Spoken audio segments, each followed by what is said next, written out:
شروع اللہ کا نام لے کر جو بڑا مہربان نہایت رحم والا ہے۔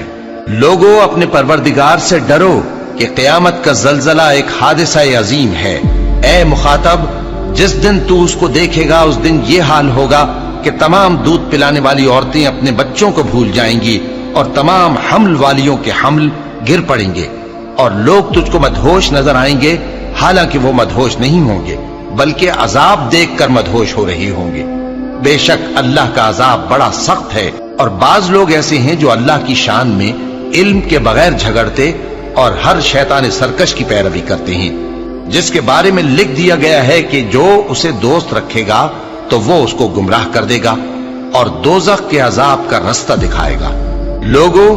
اگر تم کو مرنے کے بعد جی اٹھنے میں کچھ شک ہو تو ہم نے تم کو پہلی بار بھی تو پیدا کیا تھا، یعنی ابتدا میں مٹی سے، پھر اس سے نطفہ بنا کر، پھر اس سے خون کا لوتھڑا بنا کر، پھر اس سے بوٹی بنا کر جس کی بناوٹ کامل بھی ہوتی ہے اور ناقص بھی، تاکہ تم پر اپنی خالقیت ظاہر کر دیں۔ اور ہم جس کو چاہتے ہیں ایک میعاد مقرر تک پیٹ میں ٹھہرائے رکھتے ہیں، پھر تم کو بچہ بنا کر نکالتے ہیں، پھر تم جوانی کو پہنچتے ہو، اور بعض قبل از پیری مر جاتے ہیں،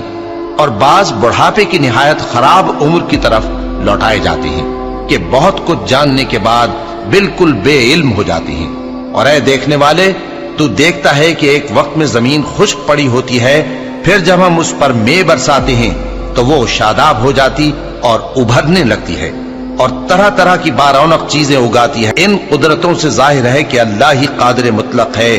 جو برحق ہے،